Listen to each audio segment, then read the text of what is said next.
dengan judul Pemanfaatan Artificial Intelligence dalam Pendidikan Karakter Berlandaskan Al-Quran.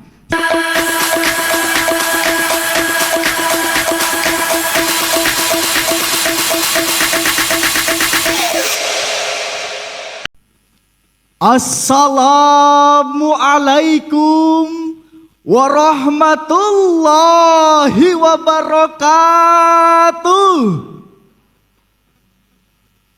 Alhamdulillahillazi amaruna bil jama'ati nahana anit tafarruqah. Assalatu wassalamu ala rasulillah wa ala alihi wa ashabihi wa manittaba amma ba'du. Dewan Hakim yang arif dan bijaksana, hadirin sebangsa dan setanah air yang kami banggakan.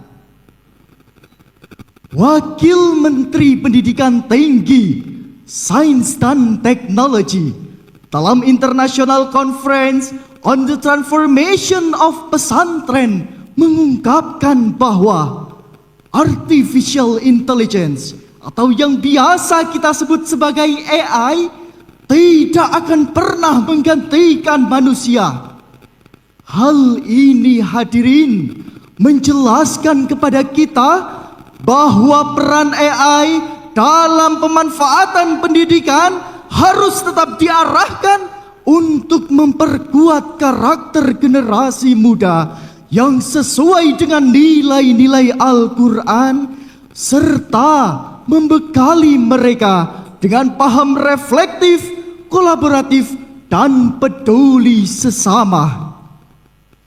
Hadirin, jujur kita akui, pemanfaatan AI saat ini telah beralih fungsi, tidak hanya sebagai rujukan ilmu pengetahuan, tetapi sebagai media untuk berbuat kecurangan, bahkan degradasi karakter yang berujung pada ancaman kehancuran. Oleh karena itu, hadirin, betapa pentingnya AI dalam peradaban bangsa. Maka dalam kesempatan yang penuh ukhuwah ini, kami akan menyampaikan syarahan Al-Quran dengan judul Pemanfaatan Artificial Intelligence dalam Pendidikan Karakter Berlandaskan Al-Quran. Sebagai rujukan, mari kita renungkan firman Allah dalam Al-Quran Surah Al-Isra ayat 36 sebagai berikut. A'udzu billahi minasy syaithanir rajim.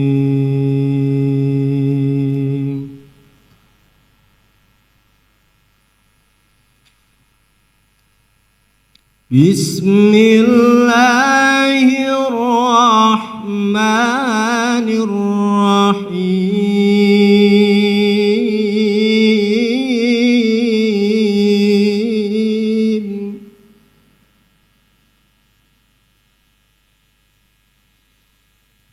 ولا تقف ما ليس لك به علم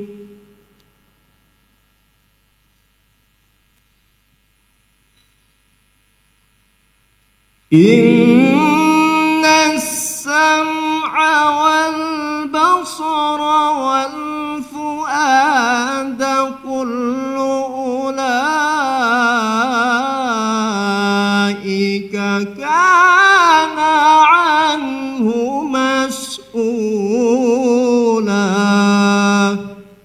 Hamba berlindung kepadamu ya Allah dari usikan setan yang terkutuk, dengan menyebut asma Allah yang Maha Pengasih lagi Maha penyayang. Janganlah engkau mengikuti apa yang tidak engkau ketahui. Sesungguhnya pendengaran, penglihatan, dan juga hati nurani, semua itu akan dimintai pertanggungjawabannya. Hadirin rahimakumullah, Imam Abu Ja'far Muhammad bin Jarir At-Tabari dalam tafsirnya Tafsir At-Tabari jilid 17 halaman 448 menjelaskan bahwa la taqfu pada ayat tersebut sebagian ulama ahli takwil memaknainya, janganlah engkau berbicara apa yang tidak engkau ketahui. dan sebagian lainnya mengartikan, Janganlah menuduh seseorang atas sesuatu yang kamu tidak mengetahuinya. oleh karena itu hadirin, dalam ayat ini Syekh Abdurrahman As-Sa'di rahimahullah mengatakan Rasulullah sallallahu alaihi wasallam bersabda, Anggota badan akan bersaksi memberatkan manusia. Setiap anggota badan akan mengatakan, saya telah melakukan ini dan itu pada hari ini dan itu. dan dikhususkan pada 3 anggota badan di ayat ini, yaitu pendengaran, penglihatan, dan juga kulit. Mereka yang paling banyak berbuat dosa, mereka yang melakukannya, dan mereka yang menjadi penyebab terjadinya dosa. Hadirin, mari sejenak kita melihat keadaan bangsa kita. Para penjahat konten digital itu hadirin sungguh keterlaluan.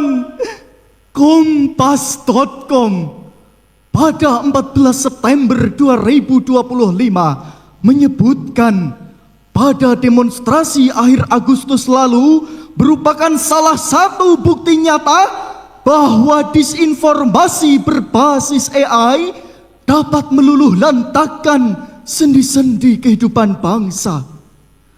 Mereka tega-teganya hadirin ketika kita masih berduka atas meninggalnya saudara kita, pengemudi ojek online yang gugur dalam aksi.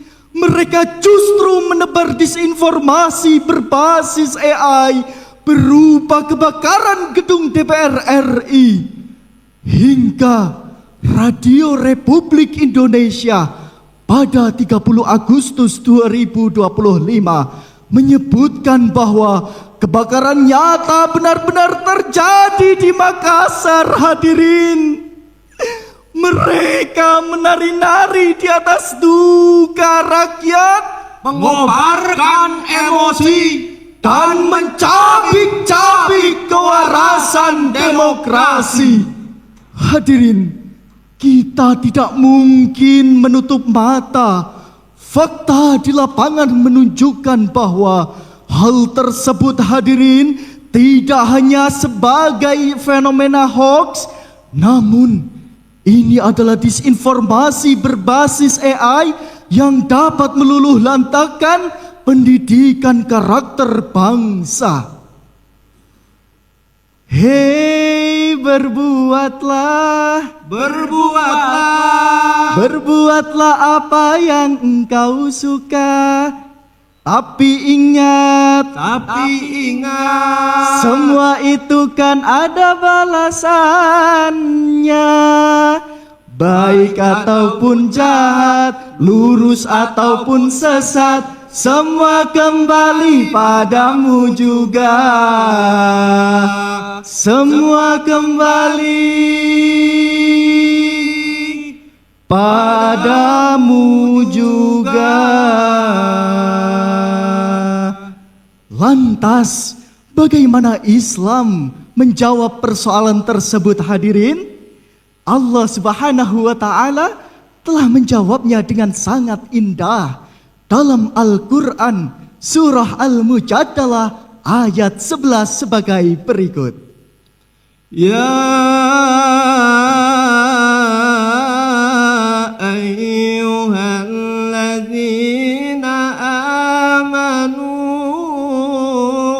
idza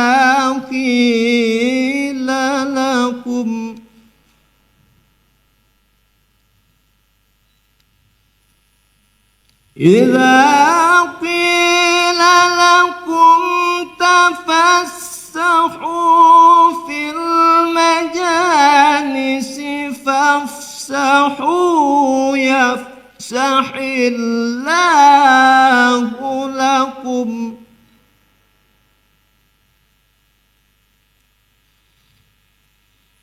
wa idza qila suzu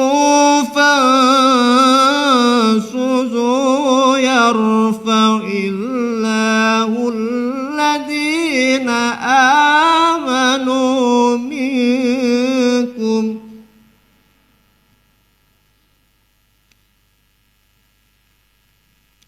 yarfa'illahu alladhina amanu minkum walladhina utul ilma darajat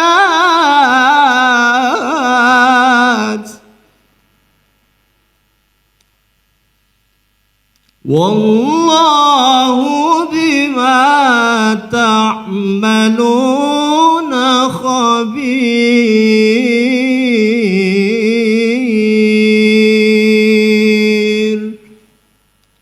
Sadaqallahul azim. Wahai orang-orang yang beriman, apabila dikatakan kepadamu, berlapang-lapanglah dalam majlis, maka lapangkanlah. Niscaya Allah akan memberikan kelapangan kepadamu. Dan apabila dikatakan berdirilah kamu, maka berdirilah.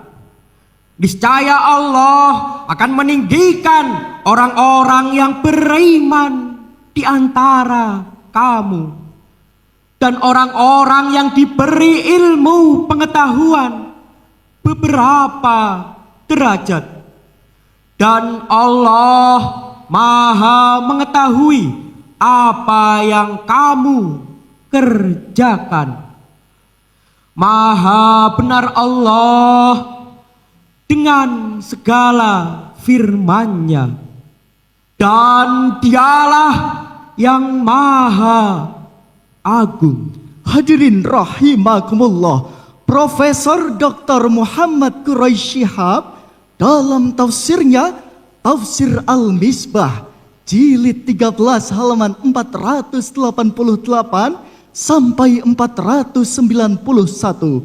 Dalam ayat ini hadirin menjelaskan bahwa terdapat dua golongan orang mukmin, di antaranya pertama, orang mukmin yang beriman namun hanya sekedar beriman dan beramal soleh. Kedua, orang mukmin yang beriman, beramal soleh dan memiliki ilmu pengetahuan, derajatnya akan ditinggikan oleh Allah, bukan karena ilmunya, tetapi karena pengajaran ilmunya kepada orang lain, baik secara materi, lisan maupun keteladanan.